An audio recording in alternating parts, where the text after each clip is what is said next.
Shalom, puji Tuhan, kekasih Tuhan. Sebelum kita belajar firman Tuhan, mari sama-sama kita berdoa.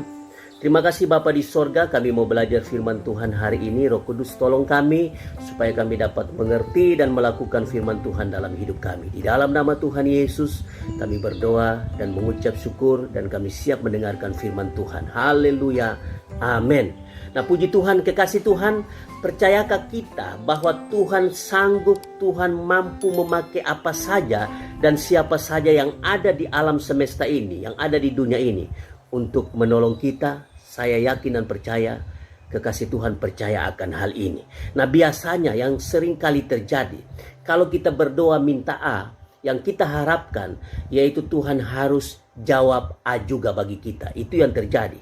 Kalau Tuhan jawab B, seringkali kita tidak terima, kita kecewa, kita putus asa, tidak masuk akal dan sebagainya. Nah, itu juga yang terjadi, membuat kita kecewa. Kalau kita minta A, Tuhan jawab B.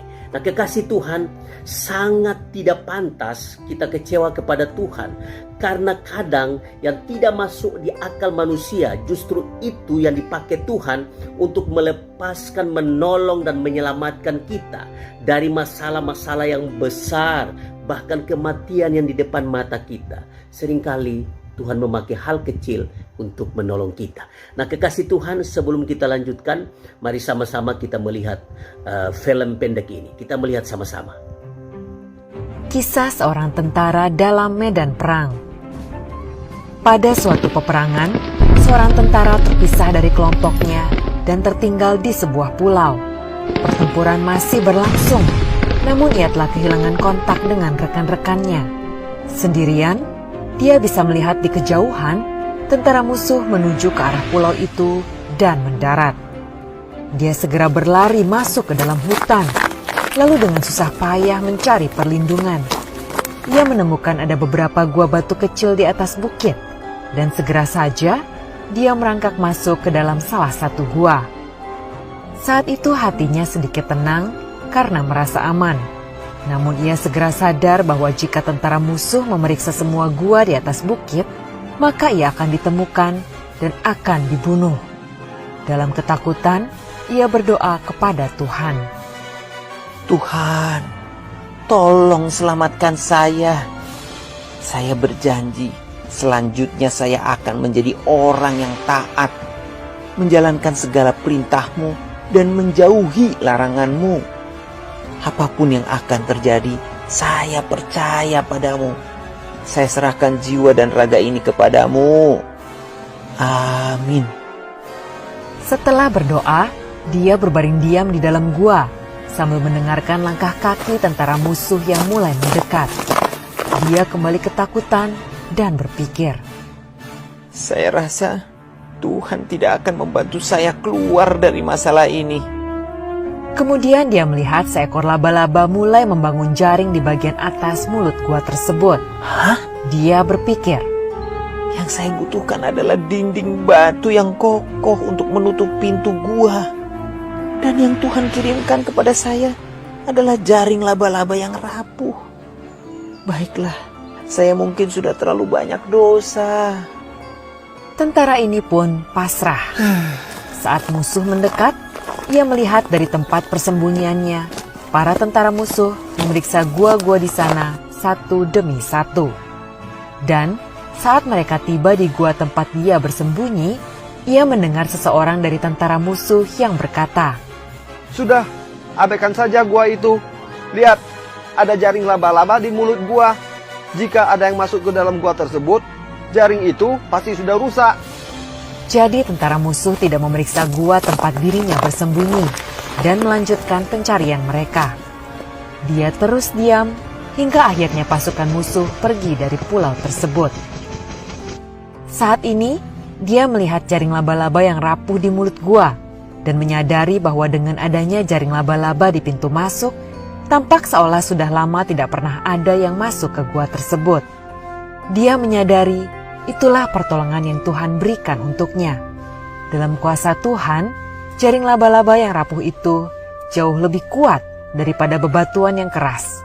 Dalam kuasa Tuhan, jaring laba-laba yang rapuh itu mampu menyelamatkan nyawanya, dan Tuhan bisa menggunakan apapun untuk menunjukkan kuasa-Nya. Tuhan ada di samping kita dan telah mengatur segalanya yang terbaik untuk kita. Yang kita perlukan hanyalah percaya padanya. Haleluya, puji Tuhan. Kekasih Tuhan, setelah saya melihat film ini, menyadarkan saya dan menguatkan saya bahwa Tuhan itu sanggup melakukan apapun. Dari hal yang kecil yang tidak masuk di akal manusia, Tuhan mampu memakai itu untuk menyelamatkan kita dari musibah yang besar yang akan menimpa kita. Tuhan kita sanggup melakukan itu. Nah, di dalam satu ayat saya akan bacakan untuk kita semua. Di dalam Lukas 1 ayat yang ke-37 mengatakan, sebab bagi Allah tidak ada yang mustahil. Sekali lagi saya bacakan, sebab bagi Allah tidak ada yang mustahil. Nah, kekasih Tuhan, kalau kita melihat film tadi, Tuhan memakai sarang yang dibuat seekor laba-laba yang tidak berdaya, tidak tahu apa-apa, untuk menyelamatkan tentara itu dari kematian yang sudah di depan matanya. Tuhan sanggup melakukan itu. Itulah Tuhan kita yang memegang otoritas, yang berkuasa atas alam semesta ini. Tuhan mampu memakai apapun yang ada di dunia ini untuk menyelamatkan kita dari kematian yang sudah di depan mata kita. Tuhan sanggup menolong kita. Nah, kekasih Tuhan, kalau dikehendaki Tuhan, maka Tuhan bisa memakai apa saja untuk menolong kita. Tuhan mampu melakukan itu. Kalau dikehendaki Tuhan, itu akan terjadi dalam kehidupan kita. Tuhan mampu memakai hal yang kecil, yang tidak masuk di akal manusia, untuk menolong kita, untuk menyelamatkan kita dari masalah-masalah yang besar, bahkan kematian yang sudah di depan mata kita. Tuhan mampu melakukan itu. Tuhan mampu menyelamatkan kita dengan memakai hal sekecil apapun. Tuhan sanggup untuk menyelamatkan kita. Nah, kekasih Tuhan, percayalah sungguh-sungguh kepada Tuhan, karena tidak ada yang mustahil bagi Tuhan. Bagi Tuhan tidak ada yang mustahil. Bagi kita mungkin mustahil, tetapi bagi Tuhan tidak ada yang mustahil. Tuhan sanggup melakukan apapun untuk menyelamatkan kita dari hal-hal besar, musibah besar yang mungkin akan menimpa kita. Tidak ada yang mustahil bagi Tuhan untuk menyelamatkan kita. Tuhan tidak pernah kehabisan cara untuk menolong kita dalam kesulitan apapun yang terjadi dalam hidup kita. Tuhan tidak pernah kehabisan cara untuk menolong kita. Ada saja cara Tuhan untuk menolong kita. Asalkan kita percaya sungguh-sungguh kepada Tuhan, maka itu akan terjadi dalam kehidupan kita. Pertolongan Tuhan akan nyata dalam kehidupan kita. Kita harus banyak-banyak mengucap syukur kepada Tuhan dan percaya sungguh-sungguh kepada Tuhan. Puji Tuhan, kekasih Tuhan, inilah firman Tuhan yang kita pelajari hari ini. Mari kita percaya sungguh-sungguh kepada Tuhan, karena Dia berkuasa untuk menolong setiap kita. Bagi Tuhan tidak ada yang mustahil. Tuhan Yesus memberkati kita semua. Mari sama-sama kita berdoa. Terima kasih Bapa di sorga, kami sudah belajar firman Tuhan. Biarlah firman Tuhan ini menguatkan kami. Tidak ada yang mustahil bagi Tuhan. Kami percaya Tuhan mampu menolong setiap kami. Sembuhkan kami yang sakit, kuatkan kami yang lemah, hiburkan kami yang susah. Di dalam nama Tuhan Yesus Kristus, kami berdoa dan mengucap syukur. Haleluya. Amin. Tuhan Yesus memberkati kita semua.